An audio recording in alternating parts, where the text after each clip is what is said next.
Selamat pagi Pak, nama saya Nurina Amalia, saya dokter yang sedang berjaga di klinik pada pagi hari ini. Dengan Bapak siapa?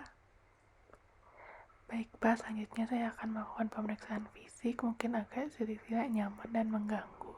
Apakah Bapak bersedia? Baik Pak, terima kasih.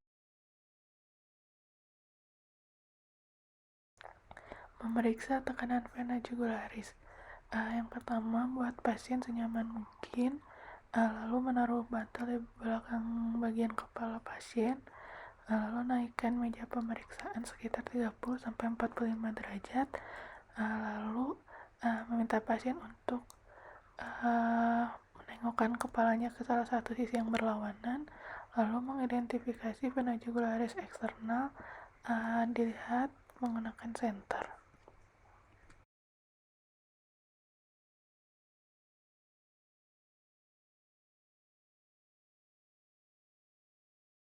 Lalu setelah itu letakkan pengaris segitiga di sternal angle pasien dengan bagian vertikalnya menghadap ke wajah. Lalu letakkan pengaris horizontal titik tinggi pulsasi venanya, sudut sternum umumnya 5 cm di atas atrium kanan.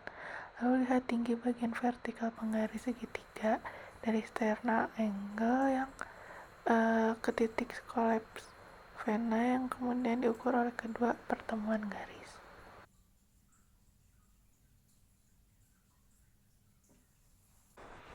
Pemeriksaan pulsasi karotis. Yang pertama, nilai amplitude dan kontur. Posisi pasien masih sama seperti posisi yang tadi. Lalu inspeksi leher untuk menilai pulsasi karotis. Menggunakan jempol bagian kiri atau telunjuk dan jari tengah bagian kiri untuk memeriksa bagian leher kanan. Lalu untuk leher kiri dilakukan dengan jari yang sebaliknya. Lalu tekan arteri karotid pada sepertiga bagian bawah leher. Lalu jangan menekan arteri karotid kanan dan kiri secara bersamaan. Lalu bisa menilai trill atau getaran dan bruit menggunakan stetoskop bagian diafragma.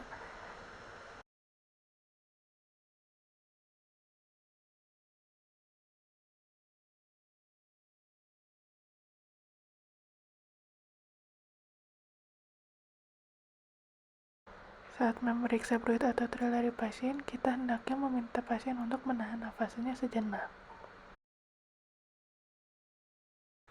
Pemeriksaan brachial artery. Yang pertama, posisikan tangan pasien rileks di samping tubuh pasien.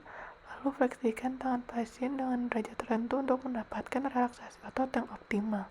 Lalu tekan tangan kita di bawah siku pasien dan rasakan denyutan di arteri brachial menggunakan jari telunjuk dan jari tengah di medial tendon biceps. Poin maksimal impuls atau PMI. Ada yang inspeksi dan palpasi. Biasanya lokasi titik impulsnya maksimal berada di sela iga keempat dan kelima. Gunakan ujung jari untuk merasakan PMI di sela iga 4 atau kelima. Lalu biasanya impuls ventrikal menyebabkan jari terangkat. Apabila tidak teraba juga, miringkan pasien ke kiri atau posisi lateral dekubitus kiri, lalu minta buang nafas lalu tahan nafas.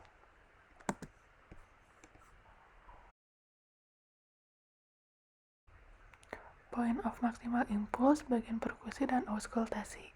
Biasanya perkusi digunakan untuk mengetahui apakah jantung memiliki ukuran normal atau membesar. Yang pertama, cari batas jantung kiri. Perkusi dimulai dari lateral kiri menuju medial ke arah sternum. Lalu batas jantung yang kanan di midclavicular line dada kanan lalu turun ke bawah. Lalu setelah itu cari batas jantung atas dari midclavicular line kiri. Perkusi dari bagian bawah ICS1.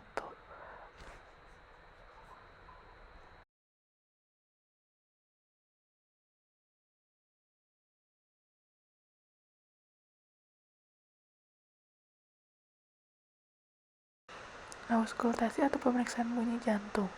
Area katup aorta berada di atas iga kedua kanan dan sela iga kedua pada lain parasternalis, lalu katup pulmoner berada di sela iga kedua linear parasternalis kiri, area katup mitral berada di sela iga kelima pada linear midclavicularis, lalu katup trikuspid berada di sternum pada perbatasan antara corpus sternum dengan processus xiphoid.